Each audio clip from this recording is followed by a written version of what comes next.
Olá, olá, olá.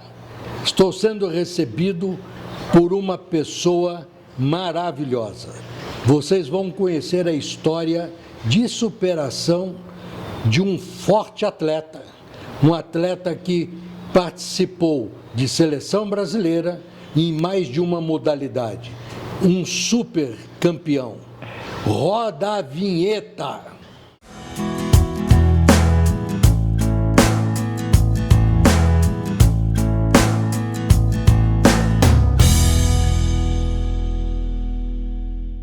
Roger Chedid, eu costumo dizer que a gente se supera porque sempre tem o dia da frente, né?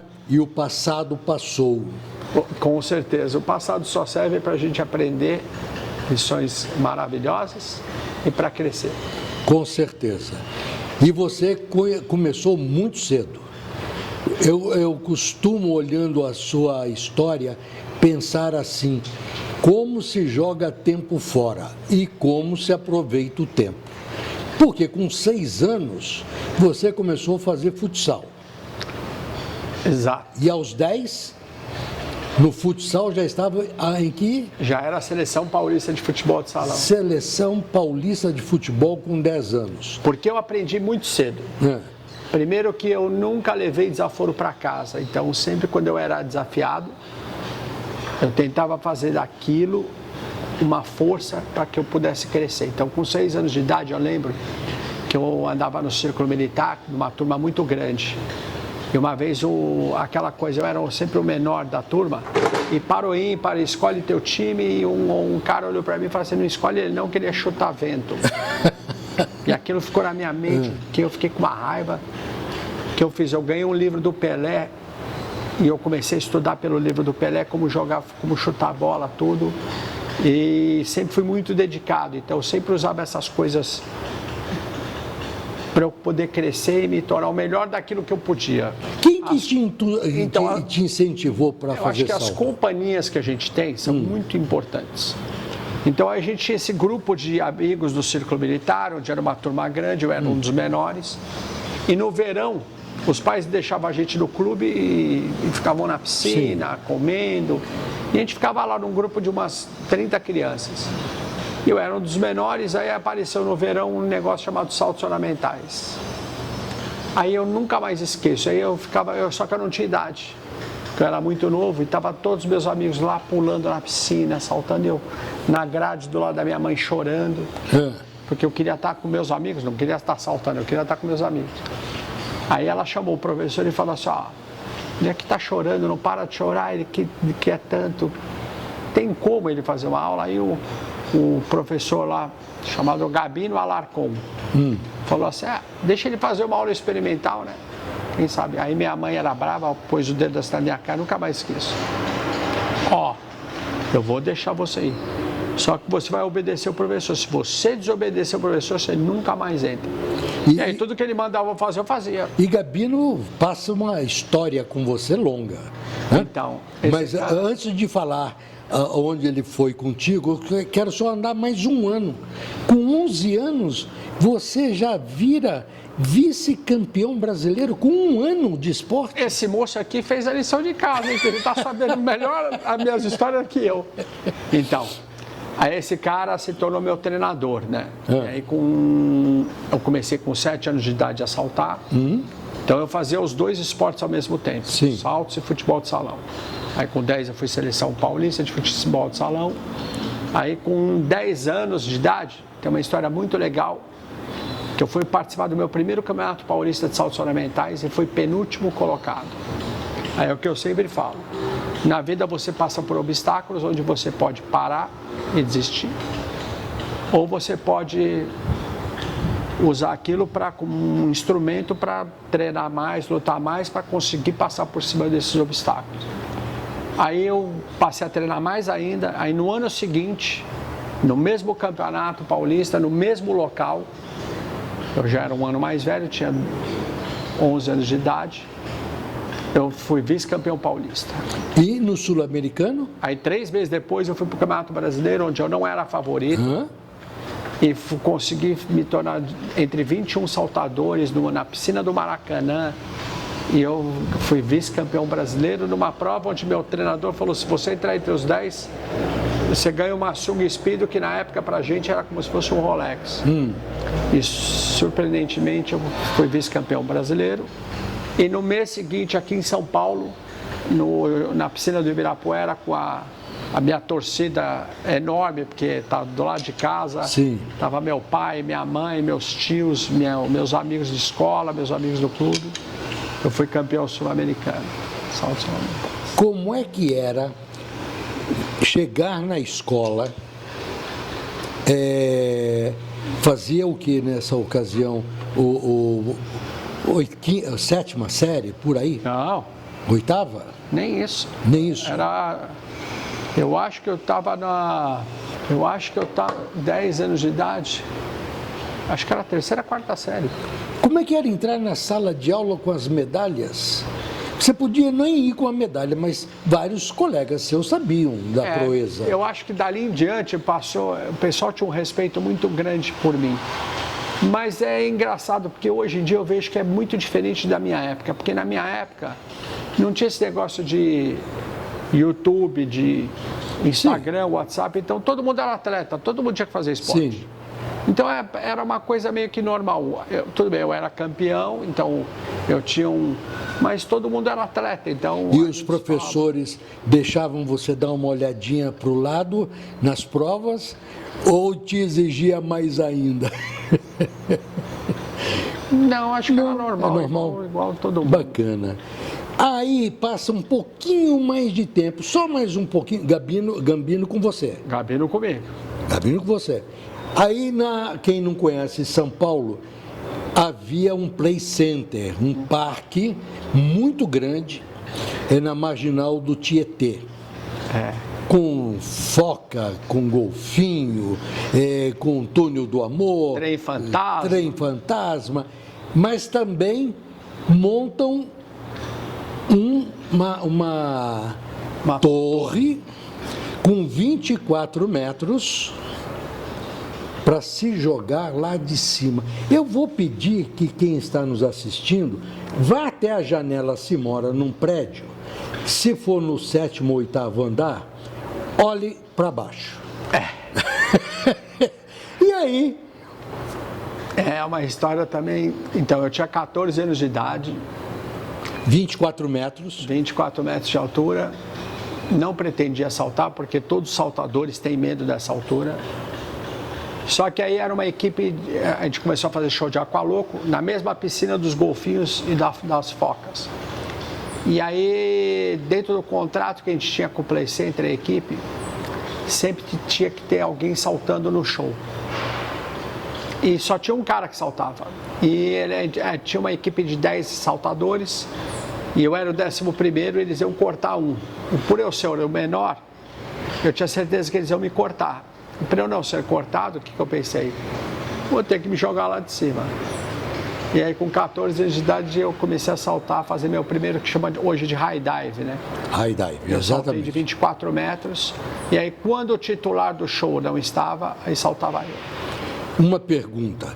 Você depois sobe a altura um pouco mais quando vai para os Estados Unidos. Mas isso é daqui 4 anos. Não tem elevador. Você vai subindo degrau por degrau, segurando. Não pensou assim, eu vou voltar ou vou me jogar aqui mais baixo? Não? Tem uma história muito engraçada, inclusive, que meu irmão perguntou para mim, uma vez, meu irmão já falecido. Como é que você tem coragem de pular lá de cima? Eu falei, olha, a primeira vez que eu subi pela escada, quando eu cheguei lá em cima, eu olhei para baixo e falei, meu Deus, e agora, eu percebi que era mais perigoso você descer pela escada do que pular e cair dentro d'água. Porque ali, se você escorrega na escada, é muito difícil, você cai no chão. Sim. E no Play Center ainda, era engraçado porque a escada era por trás da arquibancada dos telespectadores, né? Então eu tinha que ir meio que pelo estacionamento, subir a torre, e aí tinha uma prancha assim, comprida de uns 3 metros de comprimento, amarrada com cabo de aço, Então eu ia segurando pelo cabo de aço, então eu ficava meio que em cima da arquibancada. Como é que foi quando você fez o primeiro mergulho? Né? Nossa. Qual foi a sensação? Assim, dá aquele frio, ou não dá nem para pensar, já está dentro da água? É muito rápido, né? Porque assim, não tem. É coisa de no máximo 2 segundos. Você sair do lugar da torre para você cair na água. E eu lembro que, tipo. É uma sensação de vazio. Como eu fiz o salto de costas, eu fiz o mortal de costas. Ainda você deu um mortal para cair de pé? De pé. Nessa altura você tem que cair de pé. Você não pode entrar de cabeça, não, porque é muito perigoso você quebrar o pescoço. Eu caí em pé e assim, foi uma sensação assim de... Quando você entra na água é um alívio, né? Sim. Na hora, dá um nervoso. Mas o problema é o seguinte, é que quando eu estava lá em cima, o parque inteiro te olhando. Porque é tão alto que independente do brinquedo que você esteja, você consegue ver o cara. Então é aquela responsabilidade, está todo mundo te olhando, você não pode falhar, você não vai descer pela escada. É uma vergonha, então... Mas é uma sensação muito legal, principalmente porque depois, né, quando você vai sair, todo mundo quer tirar foto com você na época. Queria tirar foto comigo, por eu ter sido o saltador da torre. Então, 14 anos. Sensação. 14 anos. Hoje, menino de 14 anos só quer ficar no tablet, no celular. E você, campeão sul-americano, campeão paulista, futebol de salão, já mergulhando coisas que... Você conhece Clara? Clara precisa aparecer para todo mundo ver como é a produtora. Você pularia? Está dando de dedinho que não. Então, e o que é engraçado foi porque há 2 anos atrás eu descobri que eu sou recordista mundial até hoje como saltador mais jovem a saltar dessa altura. Aí, quando me comentaram isso, eu fui pesquisar através do pessoal que eu conheço até hoje que salta. Eu descobri que tem um menino que saltou com 16 anos de idade há 4 anos atrás, dessa altura. E você 2 anos mais novo. Você tem alguma filmagem, mesmo que seja dos Estados Unidos, você pulando? Eu tenho, mas não nessa idade. Não, pode ser mais... É para mostrar para o pessoal que vai nos ver a discrepância de você estar aqui sentado e a pessoa lá em cima, lá nos Estados Unidos, já aos 27 metros. Então, existe um documentário meu que aparece eu saltando, porque eu não tenho mais a imagem, por causa que perdeu, roubaram o vídeo, sumiu, DVD, enfim. Mas existe um documentário onde eles mostram, tipo, eu saltando de 24 metros. Você faz primeira temporada no Canadá? Canadá. Depois vem para a região da Califórnia. SeaWorld de San Diego. San Diego, ok. Tem um recorde também de número de saltos durante um ano. No Canadá também. Quantos saltos? Então, porque a temporada é curta. Dependendo do local, da região, é diferente, né? Então, no Canadá eu trabalhei durante 4 meses e meio, porque depois veio o inverno, e o verão no Canadá é muito bom. Sim. Nunca imaginei que fosse assim. E durante esse período a gente fazia 6 shows por dia. 6 por dia. Então eu fiz num período de 4 meses e meio 209 saltos da torre. 209 saltos na torre. Foi o saltador que mais fiz naquele período, o salto da torre. E eu acho que até hoje poucos conseguem fazer 209 saltos em quê? 4 meses? 4 meses e meio. 4 meses e meio. Uma temporada de show. Porque normalmente eles têm 2 ou 3 saltadores que saltam da torre. Sim. Então eles fazem uma rotatividade.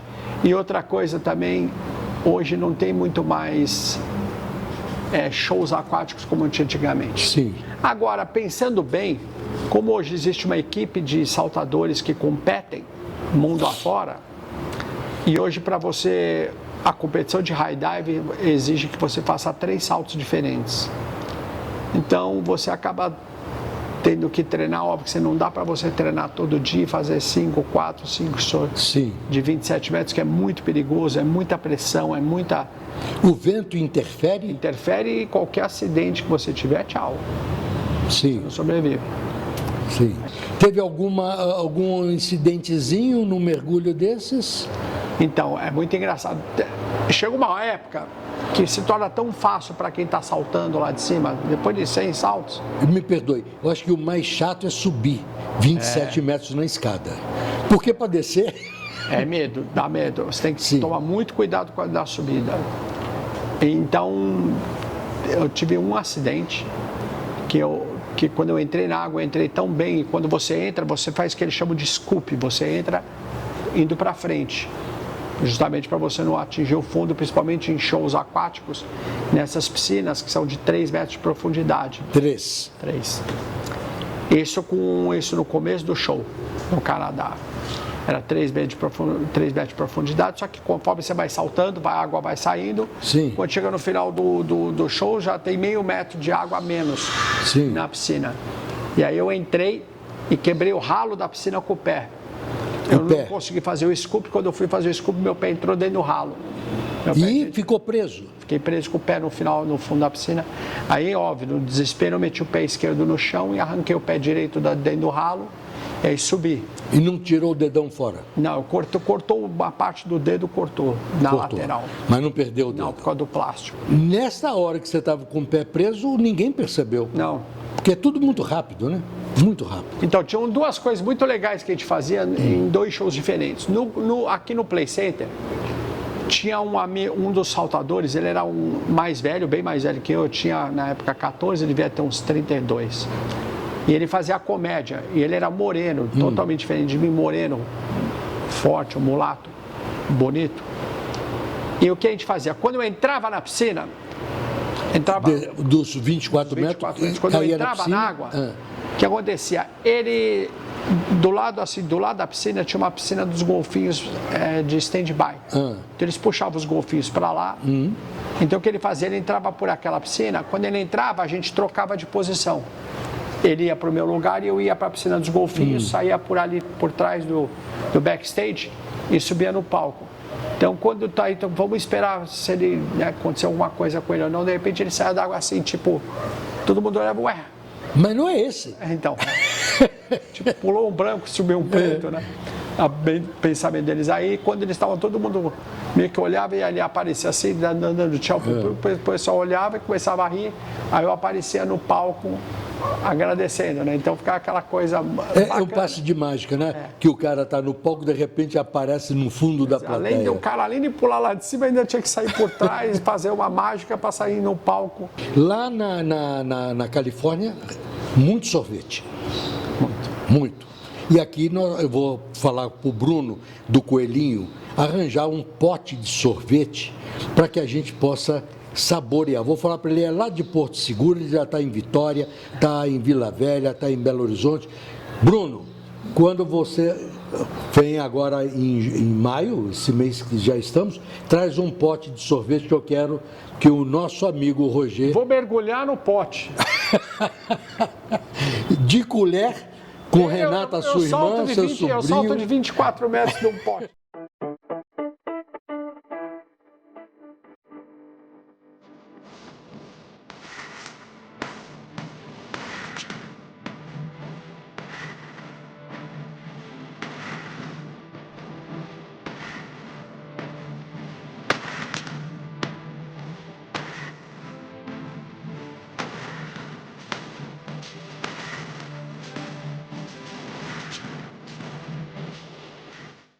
Conhece quem?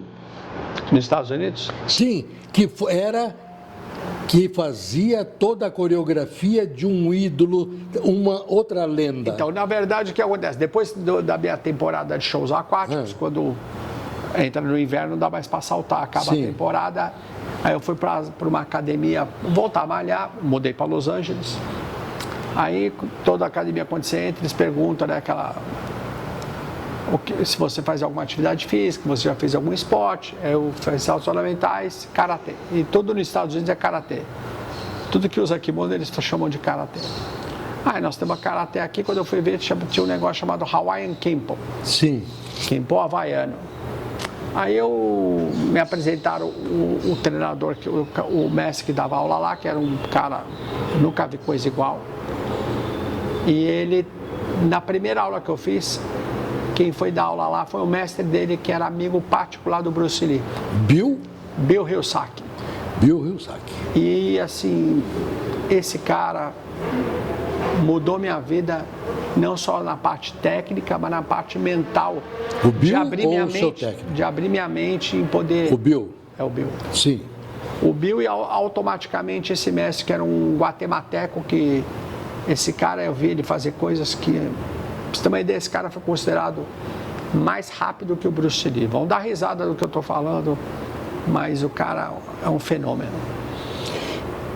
Quantos anos? Eu tinha? É? Na época... 21, 22? 24 anos. 24? 23, 24. Em 10 anos, uma carreira de sucesso. É uma lenda. Por onde foi passando, foi construindo só vitórias e marcando o nome. E as derrotas que eu tive foram as coisas que mais me ensinaram lições da vida. Com certeza, porque não se tem só vitória, se tem derrota, que é o que impulsiona. Mais derrotas do que vitórias também. Eu sempre repito, porque é uma frase que eu gosto de usar. Quando se chora numa crise, a grande maioria. E aí o Nizam Guanais, maravilhoso homem da propaganda do Brasil, coloca: enquanto uns choram, outros vendem e poucos lenços. Você foi um vendedor de lenço. Por quê? Vou continuar. Pulou de 27 metros com um risco enorme. Num treino, numa demonstração que você volta para o Brasil aos 26, 27 anos, coloca um programa de defesa da mulher, pessoal feminino, junto com Raul Gazola, meu grande amigo Raul Gazola e Celso Cavallini. Então, vai fazer uma pequena demonstração de defesa. No CT do São Paulo Futebol Clube. No CT do São Paulo. E aí vem o porquê do 45, que vamos explicar. Porque você é um vencedor contínuo, independente das coisas que acontecem. Eu acho que Deus me preparou desde pequeno, competindo nos saltos, no karatê. Mostra o número, porque você está com a mão assim. Deixa todo mundo ver o número, 45. E não é partido político. Para eu me preparar para o maior desafio, para a maior batalha na minha vida, que é a que eu vivo hoje. Então, foi no CT de São Paulo Futebol Clube, eu tinha patrocínio de uma marca famosa de kimono. Pode falar o nome. Na época eu era patrocinado pela Mizuno. Sim. E a Mizuno, a gente fazia várias demonstrações em programas de televisão, até pelo fato de eu ser representante do mestre Bill Hilsack, amigo do Bruce Lee. Então ele veio para o Brasil e a gente saiu fazendo matéria em todos os programas de televisão. E aí levaram a gente para fazer uma demonstração no São Paulo, porque o São Paulo na época era patrocinado pela Mizuno. E aí fazendo uma coisa que a gente não deveria ter feito. Era com o Bill que você estava? A gente estava fazendo uma demonstração na grama, no CT de São Paulo, para os jogadores profissionais de futebol. E aí eles foram fazer um movimento de defesa, a gente não estava lutando, estava fazendo, demonstrando. Sim. Aí quando ele aplicou um golpe em mim, ele escorregou na grama, caiu na minha cabeça. Não foi o mestre Bill, sim, foi o Sensei Jim, que era também da equipe muito bom. E na época eu bati o queixo no peito, porque eu caí com 100 quilos da minha nuca. Bati o queixo no peito. E você tinha o quê? Era peso médio, 75 quilos por aí? Eu pesava uns 80 quilos no máximo. Uns 80. Aí eu fiquei estatelado no gramado e aquela vergonha de mostrar que eu me machuquei, eu virei, consegui, eu ia ouvir um estalo e até achei que eu tivesse quebrado o pescoço na hora, mas eu consegui levantar. Então, para mim, aquilo já era um sinal que eu não tinha quebrado o pescoço. Porque na minha mente, todo mundo quebra o pescoço, fica tetraplégico, morre, aquela coisa. Me levaram para o departamento médico, colocaram os eletrodos em mim e eu fiquei tomando choque no pescoço sentado durante meia hora. Aí eles falaram, levante e anda. Eu levantei e saí andando, normal, não senti nada. Fui liberado. em vez de seguir um protocolo, de ir para o hospital, não mexe nele, mobiliza o pescoço, leva para o hospital, raio-x, faz todos os exames para ver se não afetou, não teve nada, não. Como o Tigrão, né? Continuei levando a vida normal. Sim. E aí você vai competir de novo, vai para Paris. O que acontece em Paris? Então, eu fui num campeonato mundial de jiu-jitsu, quer dizer, karatê, judô e jiu-jitsu e defesa pessoal. Competindo. Fui competir, fiquei em 4º lugar no campeonato mundial. Depois fui para o Uruguai e me tornei campeão sul-americano de defesa pessoal, numa modalidade chamada Dual System. E pós-acidente. Pós-acidente. Já tinha o quê? 2, 3 anos do acidente? É. 2 anos. Vira técnico da seleção brasileira. De que esporte? Do jiu-jitsu internacional. Sim. E fui 5 vezes campeão sul-americano como treinador da seleção. Pós-acidente. Não foi ver na ocasião e continuou. Tinha dores, alguma coisa, algum sintoma? Depois de 10 anos desse acidente, eu comecei a sentir umas coisas esquisitas. Achei que fosse por causa da idade, estou ficando velho. Eu lembro que eu ia fazer algum... Velho com 45 anos. Até menos. Até menos. 37. Imagine eu então agora. Com 36 anos eu fiz a capa de uma revista fazendo abdominal. Eu lembro disso. Aí no ano seguinte eu comecei a ter umas... Formigamento? Um formigamento. Eu estava em pé na academia, minha perna começava a ficar bamba, eu achava que eu fosse cair sentado, eu tinha que sentar. Comecei a sentir um desconforto físico. E só que as coisas foram aumentando. Na mesma época, meu pai e minha mãe foram hospitalizados. Aí em 2006 eu perdi meu pai. 1 mês depois eu perdi minha mãe.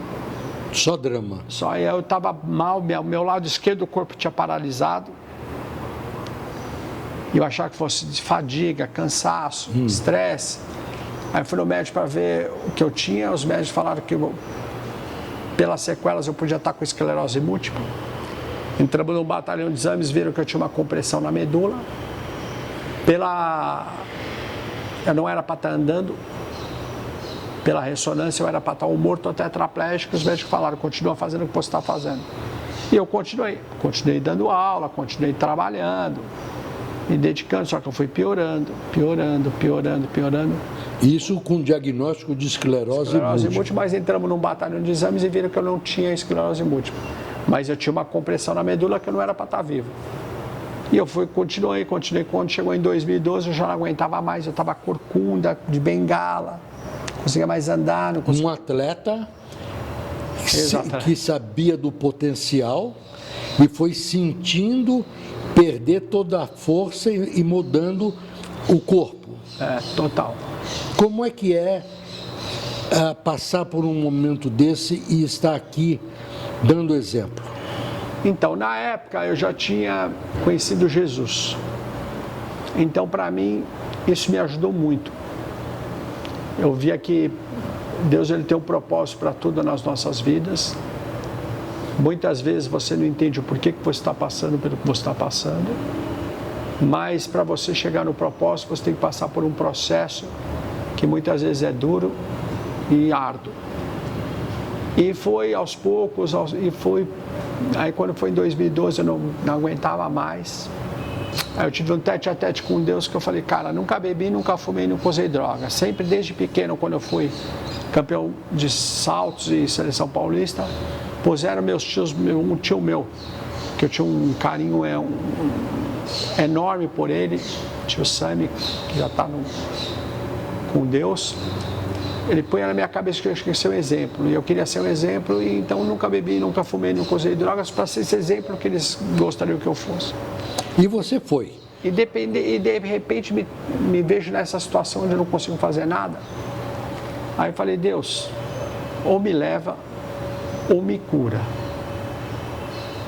Aí isso foi no fim de semana. Na segunda-feira eu fui no médico para ver minha lombar, eu tinha muita dor na lombar. Aí o médico abre a ressonância errada, abre a do pescoço. E na primeira foto ele olha e fala, meu, teu pescoço está quebrado. Como é que nunca viram? Bando de incompetente. Precisamos operar urgente, porque senão você vai morrer. E mesmo na cirurgia você corre o risco de morrer, porque é uma cirurgia delicada e a margem de erro é zero, porque eu vou ter que trabalhar em cima da zona de respiração. E aí é que surge o 45 na sua vida. Porque aí quando ele fala isso, eu tinha certeza que Deus estava me levando. Aí eu virei para ele e falei assim, você me dá 45 dias para operar? Aí é óbvio que a gente já tinha conversado e perguntando onde você quebrou o pescoço, onde você acha. Aí eu contei para ele a história, que foi 17 anos atrás, no CT de São Paulo Futebol Clube. Estamos em 2012. Setembro de 2012. 17 anos atrás, e você ainda fez uma carreira de 5 vezes campeão.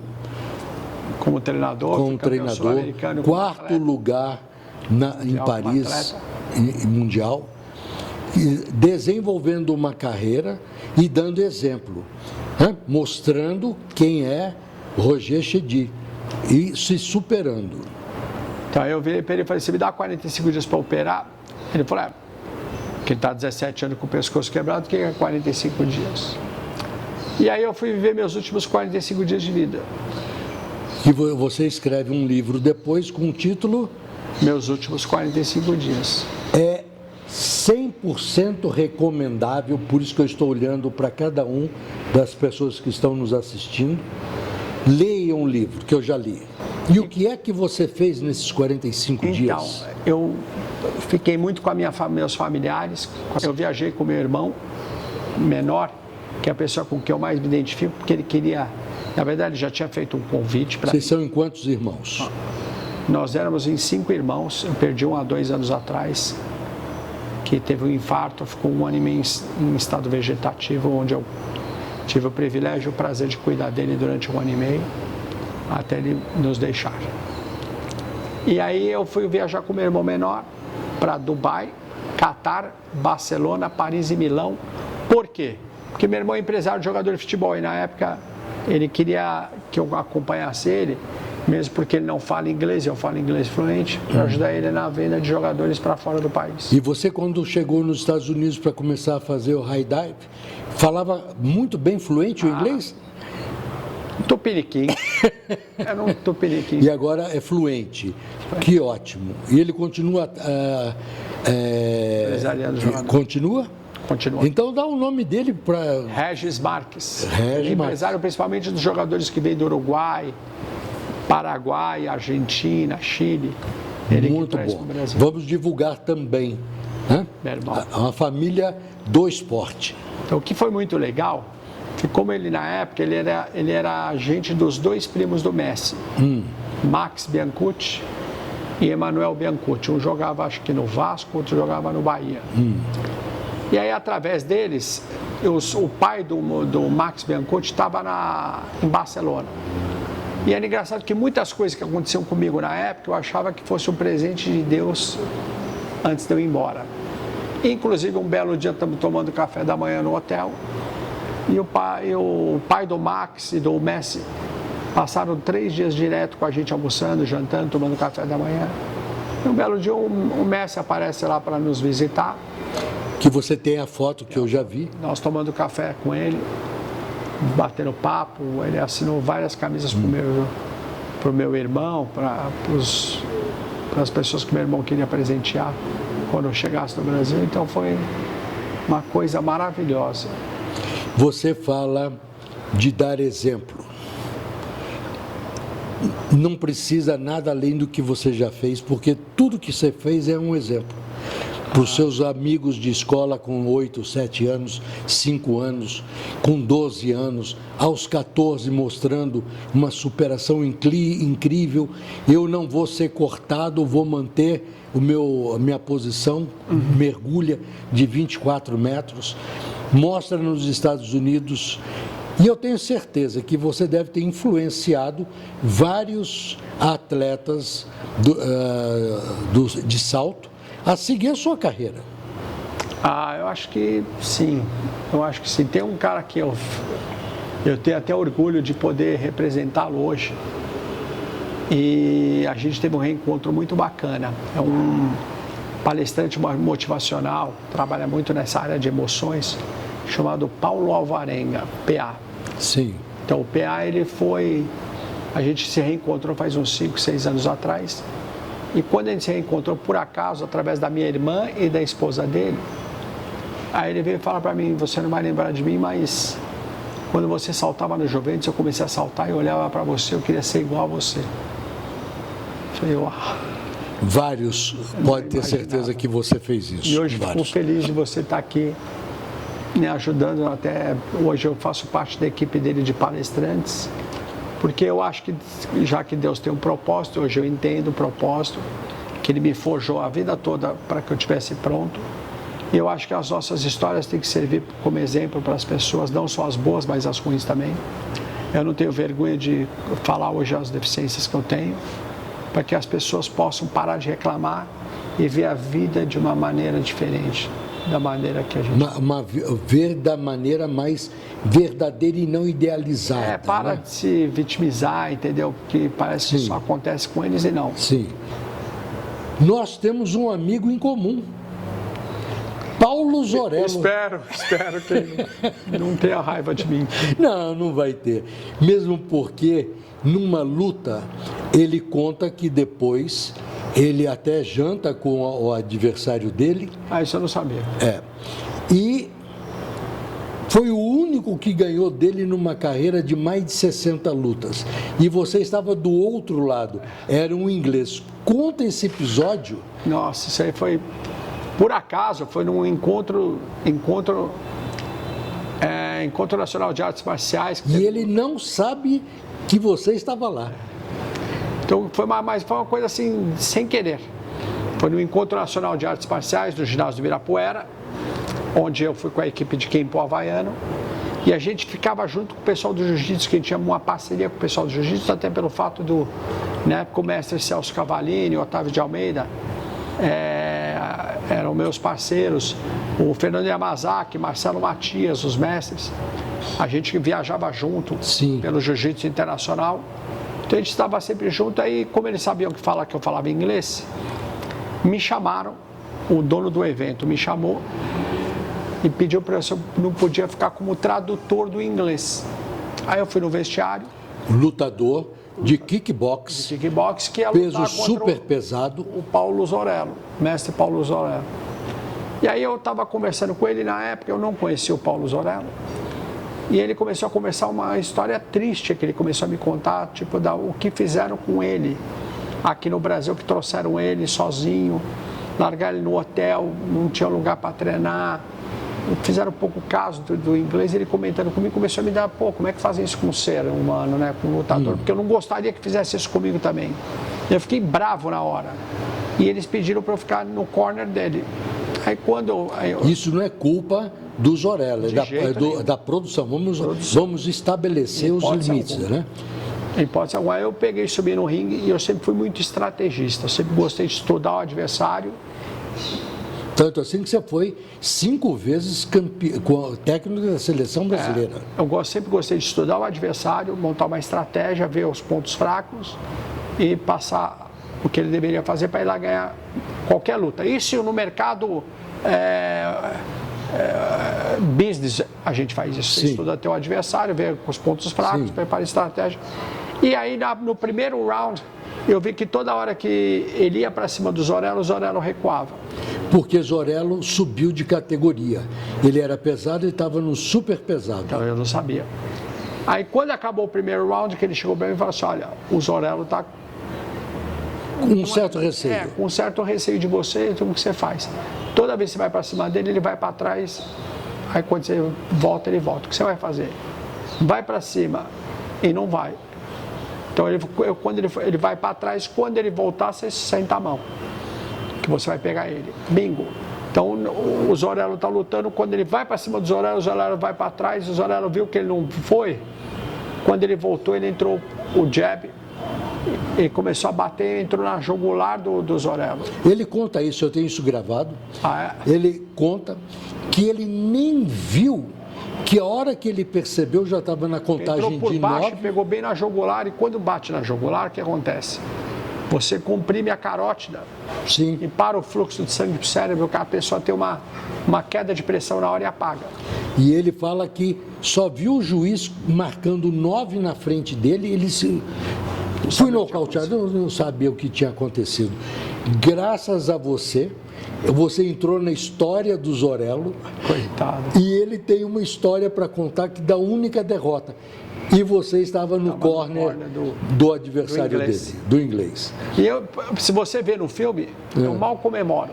Sim. Os dois caras do jiu-jitsu que odiavam o Zorello, porque eu não tinha nada contra ele, nunca tive nada, nem conheci o Zorello. E nem sabia. Eu mal comemoro.